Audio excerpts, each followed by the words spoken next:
오늘 말씀은 환상입니다. 환상인데 참 놀라운 일이에요. 이스라엘 백성들은 하나님은 가나안 땅에서만 역사하는 하나님으로 그렇게 알았어요. 그런데 이스라엘 백성들뿐만 아니라 오늘 이 시대를 살아가는 우리들도 그런 생각을 해요. 하나님은 이스라엘 땅 안에서만 역사하고 블레셋 땅에 가면 거긴 다곤이라는 신이 역사를 하고, 그리고 저쪽에 아수리에 올라가면 또 바알이라는 신, 마르죽이라는 신, 몰록, 말감 이런 자기 나라의 신들이 있는데 그 신들은 자기 나라 자기 땅에서만 역사한다, 그렇게 이해를 했던 거예요. 근데 지금 상황은 어떤 상황입니까? 에스겔 선지자는 바벨론이 남유다를 한 번, 두 번, 세 번 공격했어요.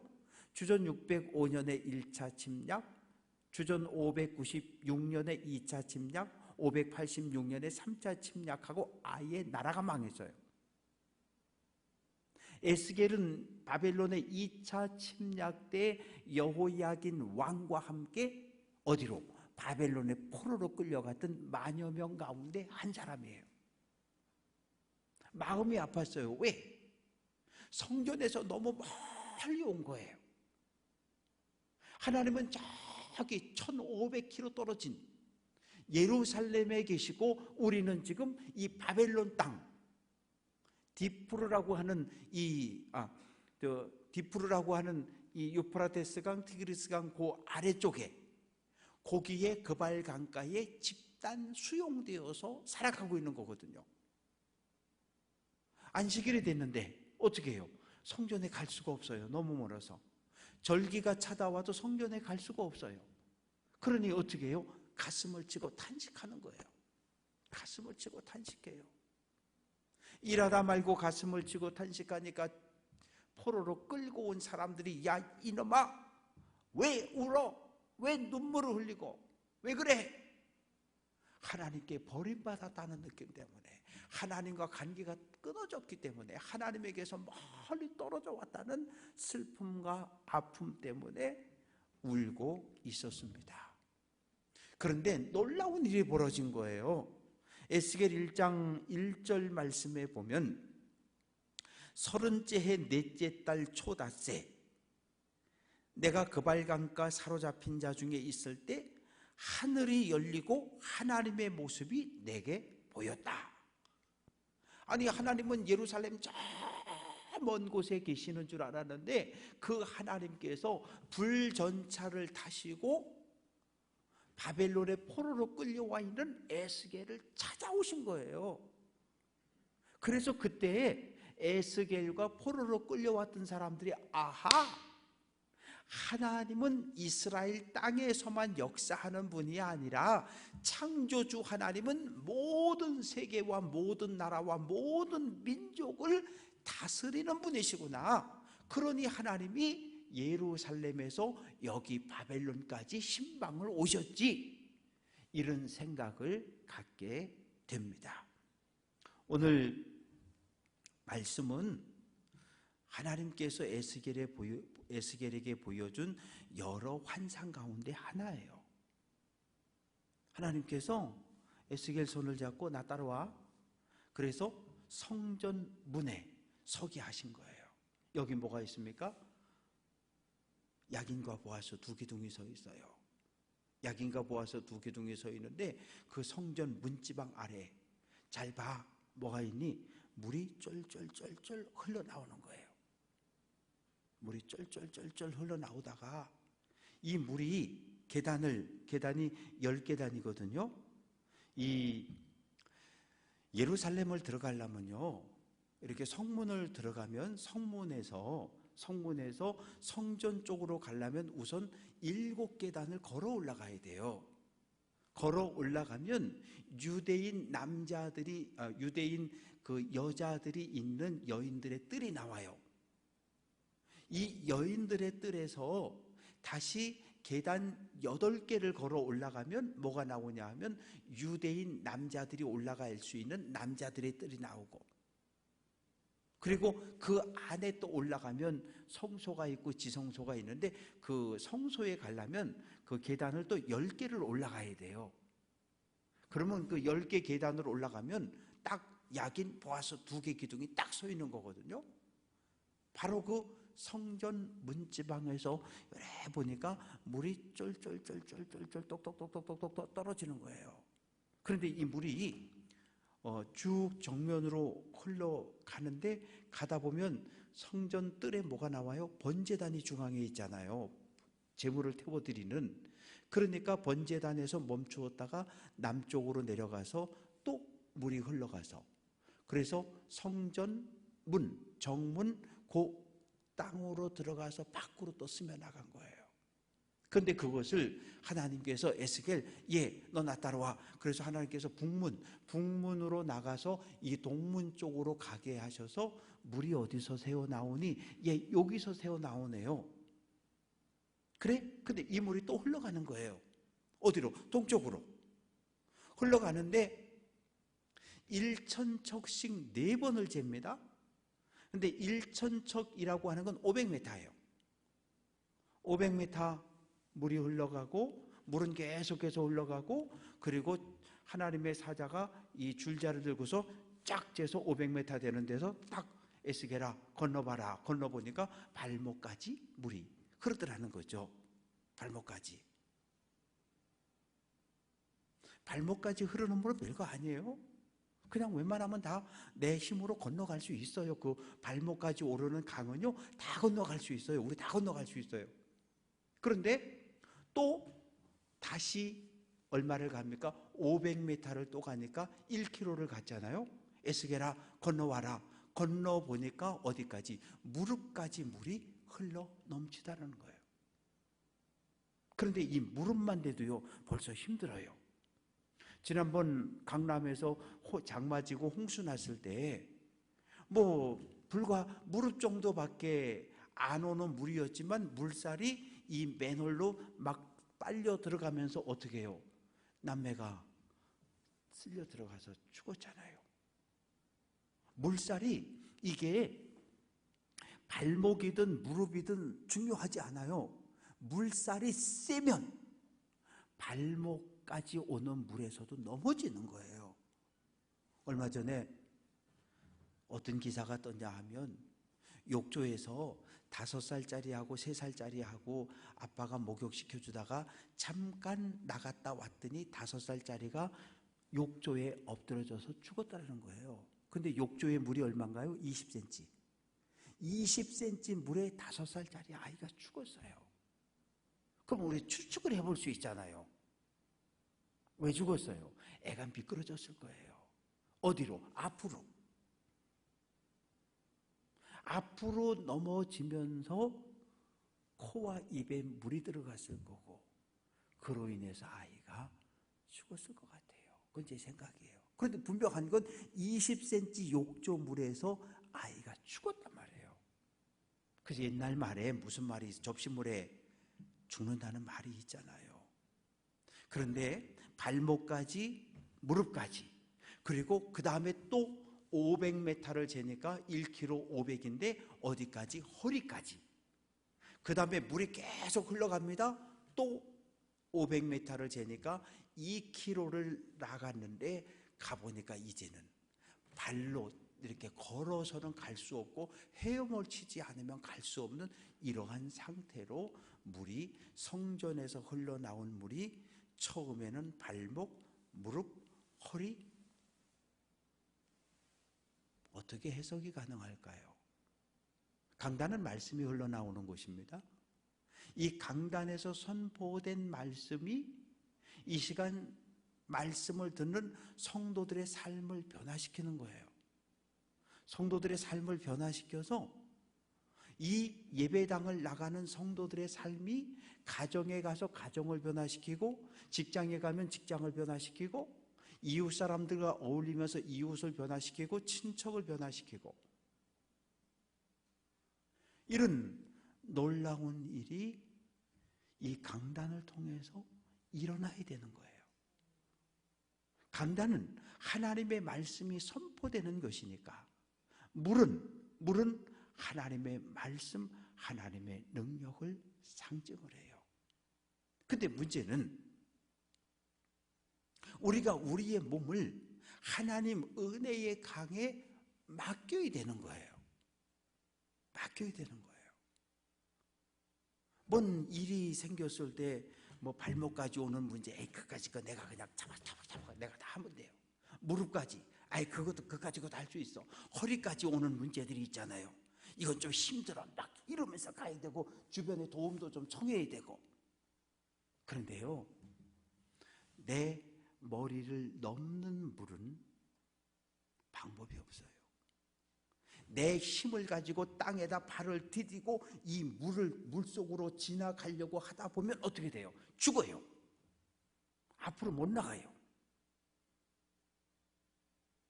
물에 빠졌을 때 살려면 몸에 힘을 빼야 돼요.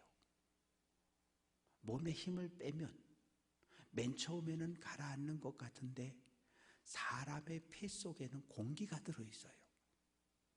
그래서 몸에 힘을 빼면 들어가는 것 같지만 곧 떠오릅니다. 그런데 물에 내 몸을 맡기지 못하고 내가 어떻게든 이 어려움을 극복하겠다 못해요. 수영장 가서 수영을 배우려면 가장 먼저 하는 게 뭐예요? 그 밖에 뭐 있는 거 이렇게 쭉 있는 거 난간대 잡고서 발로 잠박 하잖아요. 그러다가 뭘 하나 튜브든지 뭘 또 잡고 들어가서 물에서 또 이렇게 해보고. 물에 뜨는 게 힘들어요. 왜 못 뜹니까? 몸에 힘을 딱 주고 있으면 몸은 가라앉게 돼 있어요. 쥐가 나든지. 그래서 수영의 첫 번째 원칙은 몸에 힘을 빼야 돼요. 몸에 힘을 빼면 물 위를 떠갈 수 있어요. 떠갈 수 있습니다. 도대체 당시 사람들은 예루살렘 성전을 어떻게 이해했을까요? 오늘 우리는 춘천제일교회를 예배당으로 이해를 합니다. 예배하는 장소예요. 주일날 와서 예배드리고 새벽에 나와서 기도하고 찬양하고 말씀 듣고, 이 교회는 하나님의 말씀이 선포되어지고 하나님의 말씀에 순종하기를 결단하는 성도들이 모여서 교제하는 것이에요. 예배당은 말씀의 선포와 성도들의 교제가 일어나는 것이에요. 말씀만 선포되고 교제가 없으면 교회가 좀 쌀쌀하고 냉랭해져요. 말씀이 선포되고 함께 먹고 함께 마시고 함께 웃고 함께 울고 성도 사이의 교제가 활발하게 일어나야 그 교회가 행복하고 그 교회는 힘이 있는 거예요. 옛날 모든 신전은 신이 있는 곳, 신의 형상을 두는 곳이 신전이에요. 그래서 신을 만나려면 반드시 신전에 가야 되는 거예요. 그런데 이스라엘 백성들이 예루살렘 성전에 가도 신의 형상이 있습니까? 없어요. 오늘날 어떻습니까? 교회에 오면 십자가 형상은 있잖아요. 그런데 예루살렘 성전에 가면 없어요. 바벨론 군대가 쳐들어왔습니다. 보통은 군대가 쳐들어와서 왕궁을 정복하고 신전을 정복하면 그 신상을 들고 가는 거예요. 이스라엘과 블레셋이 싸웠는데 이스라엘이 졌잖아요. 블레셋 군대가 뭘 가져갑니까? 하나님의 언약궤를 메고 가잖아요. 메고 가서 다곤 신전에 갖다 전리품으로 포로로 갖다 던져놓잖아요. 그런데 바벨론 군대가 예루살렘 성을 점령하고 성전을 점령해 봤는데 아무것도 없어. 이런 것도 없고 이런 것도 없고 아무것도 없어. 어떠한 신의 형상도 없어요. 왜? 하나님은 형상을 만들지 말라고 명령하셨기 때문에 예루살렘 성전엔 하나님을 상징하는 그 어떠한 형상도 존재하지 않았어요. 그러니까 어떻게 화가 나니까 뭐 이런 데가 있어. 그래서 뭘 가져가는 거예요? 촛대 가져가고 등잔대 가져가고 그 안에 있던 거 다 들고 가요. 떡상 들고 가고. 그리고 또 뭐 들고 가요? 서 있던 야긴과 보아서 두 기둥 잡아 당겨서 그거 다 두들겨 깨가지고 수레에 싣고 가고, 놋재단 수레에 싣고 가고 어디다 갖다 놨습니까? 바벨론 마르둑 신전 창고에 갖다 놓는 거. 왜? 전리품. 마르둑과 이스라엘의 하나님 여호와가 싸웠는데 우리 신이 더 강했기 때문에 우리가 승리했다. 그러니 하나님이 졌다는 증거로 이 전리품으로 수많은 성물들을 가져갔던 거예요.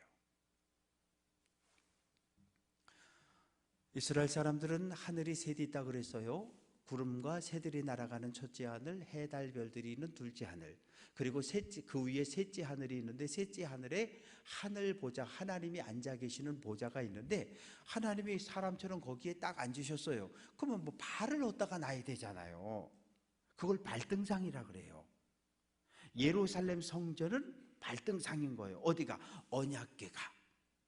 그래서 하늘에 하나님이 보좌에 앉으셔서 발을 딱 내리면 어디에? 언약궤 위에 발이 딱 닿는 거예요.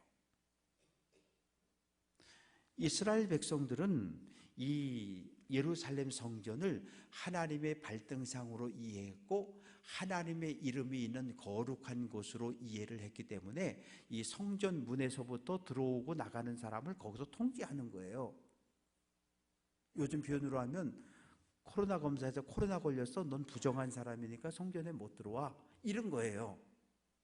장애를 가지고 태어난 사람, 너 장애인이지, 너 죄졌지, 하나님께 벌 받아서 그래, 너 못 들어와. 지체장애, 시각장애, 어떠한 장애를 가진 모든 사람들을 성전에 들어오지 못하게 해서. 왜? 성전은 거룩한 것이고 당시 질병과 모든 장애는 죄를 지었고 하나님의 심판을 받았다라고 이해를 했기 때문에 거룩한 성전에 들어오지 못하게 했습니다. 그런데 이 에스겔이 이 본 환상에 물이 이제 흘러내리잖아요. 이 물이 결국 어디로 흘러가냐 하면 이 예루살렘 성전이 있는 이곳은 해발 760에서 해발 800m, 여리고 쪽으로 착 내려가면, 여리고 쪽으로 내려가면 이 여리고 쪽은 해저, 바다보다 한 200m 밑으로 내려가 있는 곳에 여리고성이 있거든요. 그러면 이 높낮이가 1000m 정도 되는 거예요. 1000m. 여리고하고 예루살렘은 1000m 높낮이가.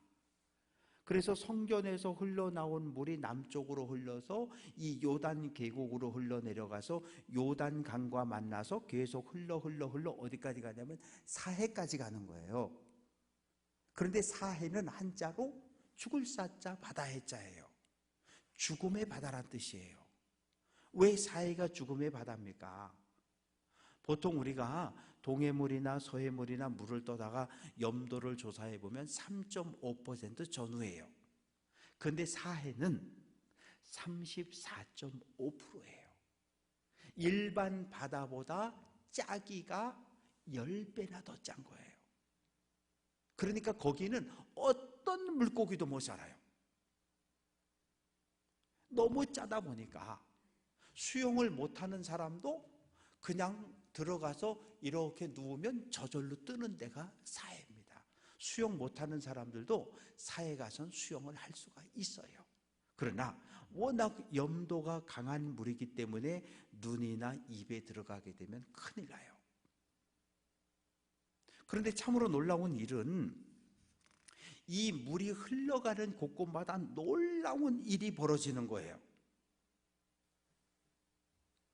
에스겔 47장 8절 9절 말씀 보면 이 강물이 이르는 곳마다 번성하는 모든 생물이 살고 또 고기가 심히 많으니라.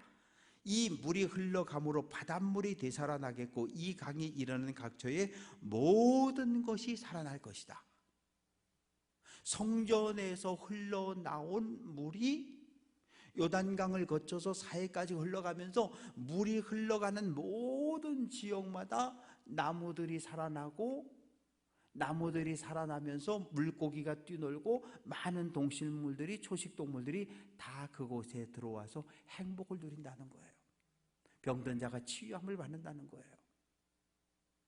성전에서 흘러나오는 물은 사람을 살립니다. 모든 것을 살려요. 죽어가는 이 땅, 죽음의 바다인 사해까지도 살려내는 능력이 강단에서, 성전에서 흘러나온 물에 있습니다. 그래서 우리는 늘 성령으로 충만한 삶을 살아야 하고, 성령 충만하다는 이야기는 하나님 말씀에 순종하는 삶을 산다는 이야기예요. 성령 충만한 사람의 특징은 무엇입니까? 하나님 말씀에 절대 순종입니다. 내 생각 없어요. 하나님께서 말씀하시면 아멘하고 끝. 그게 성령 충만한 사람이에요. 성령을 받지 못한 사람은 뭔 일이 생기면 내 생각을 주장해요. 그러나 성령으로 충만한 사람은 내 생각을 내려놓습니다. 하나님의 뜻을 찾고 하나님의 뜻대로 살겠다고 결단하는 사람이 성령 충만한 사람이에요. 성령으로 충만한 사람은 땅끝까지 달려가며 복음의 증인이 됩니다. 사도행전 1장 8절, 오직 성령이 너희에게 임하면 오늘날 내가 갖지 못한 놀라운 하나님의 능력이 내게 주어진다는 거예요. 그러니까 원래부터 예수 믿기 이전부터 내가 가지고 있던 경험과 지식과 힘과 능력으로 믿음의 길을 걸어가고 봉사하고 신앙생활하고 전도하는 게 아니라 성령을 받아서 하나님께로 주어지는 하나님의 능력을 힘입고 이 하나님의 능력을 가지고 일을 해야 된다는 거예요. 그래야 바꿀 수 있어요. 변화가 일어날 수 있는 거예요.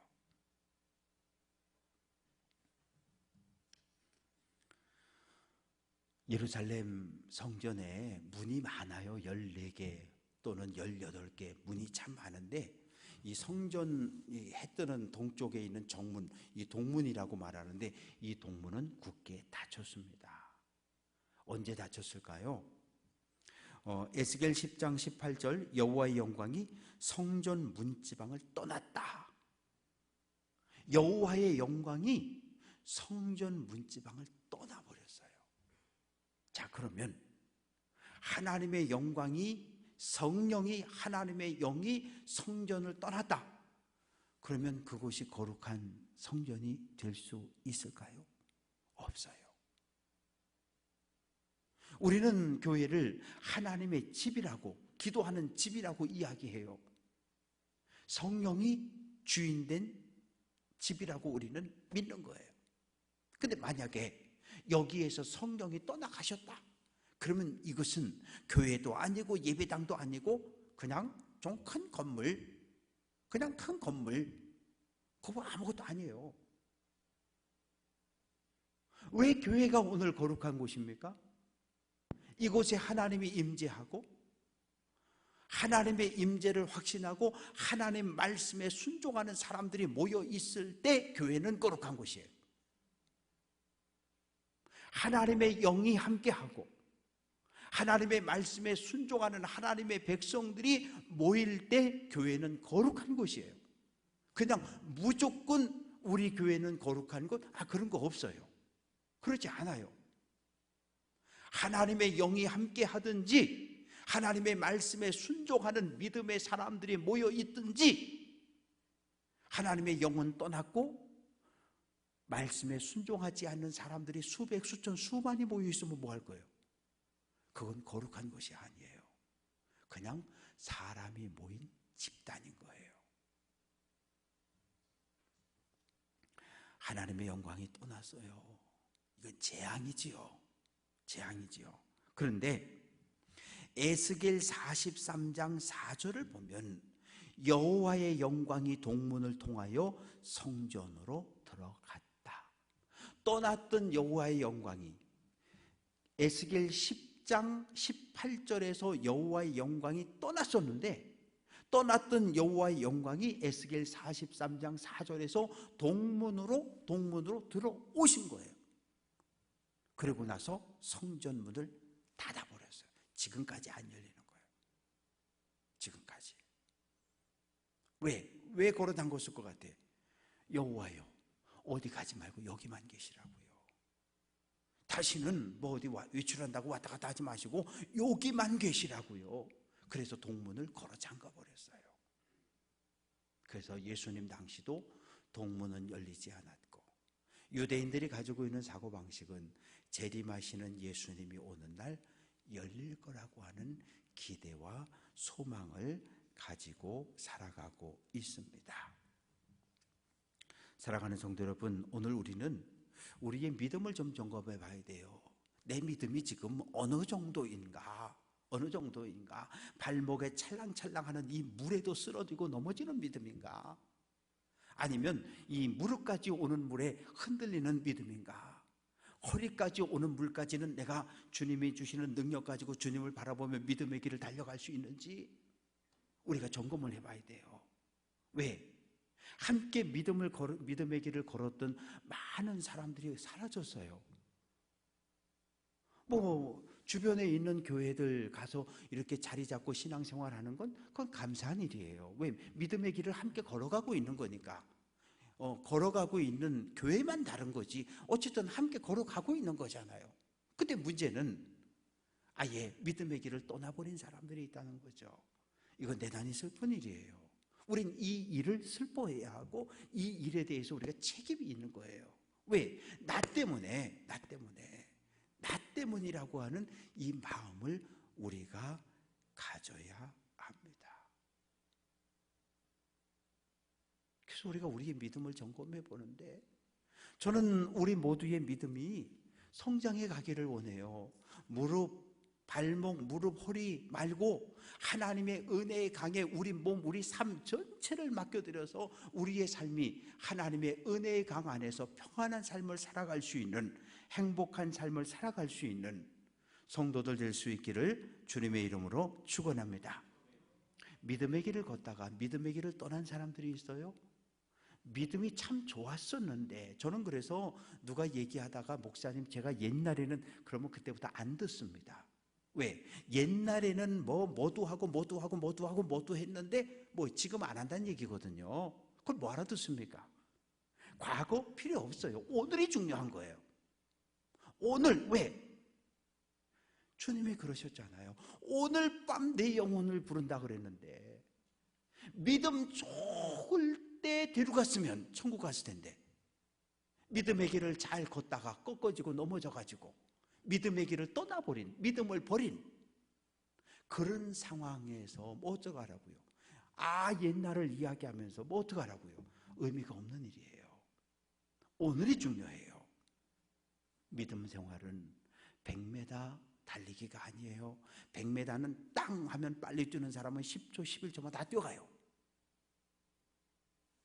그런데 믿음의 길을 걷는 건, 이스라엘 백성들이 애굽을 탈출해서 40년을 걸었잖아요. 우리는 42.195km 이 마라톤을 달리는 거예요. 이 마라톤을 달리는데 빨리 뛰는 사람들은 2시간 10분, 2시간 20분이면 들어갑니다. 그런데 똑같은 42.195km를 4시간, 5시간에 걸어가는 사람들도 있어요. 이거 대단히 고통스러운 일이에요. 왜? 42.195km를 걷든지 뛰면 체중이 5kg가 줄어요.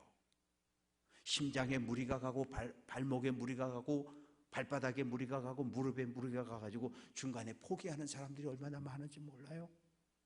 그리고 계속 땀을 흘리기 때문에 갈증을 느끼고, 그래서 중간중간 물을 마셔주지 않으면 탈진해서 쓰러지기도 해요. 마라톤을 뛰다가 죽은 사람들도 있어요. 그만큼 이 마라톤이라고 하는 경기는 생명을 거는 거예요. 오늘 우리 믿음의 길, 신앙의 길도 마찬가지예요. 우리 생명을 걸어야 돼요. 로마서 12장 1절, 너희 몸을 거룩한 산 제물로 바치라. 너희 몸 무엇입니까? 우리의 삶을 바치라는 거예요. 우리의 생활을 바치라는 거예요. 무엇으로? 거룩한 산 제물로. 우리는 우리의 믿음을 점검하고 내가 어디에 있는지 알아야 해요. 그래야 하나님께서 기뻐 바라시는 믿음이 예수 그리스도에게까지 충만한 분량에까지 올라갈 수 있습니다. 그래야 돼요. 바라고 소망하는 것은 날마다 믿음의 길을 달려가되 힘들고 어려운 날이 있어요. 오늘이 가장 힘든 날일 수도 있어요. 어떻게 할 겁니까? 주저앉을 수도 있고 포기할 수도 있고 떠날 수도 있고. 그럴 때마다 히브리서 12장 2절 믿음의 주요 또 온전하게 하시는 이인 같이 한번 해봅니다. 예수를 바라보자. 예수를 바라봄으로 오늘 내가 당하는 이 고난, 이 모든 어려움 믿음으로 극복해낼 수 있는 귀한 성도들 될 수 있기를 주님의 이름으로 축원합니다.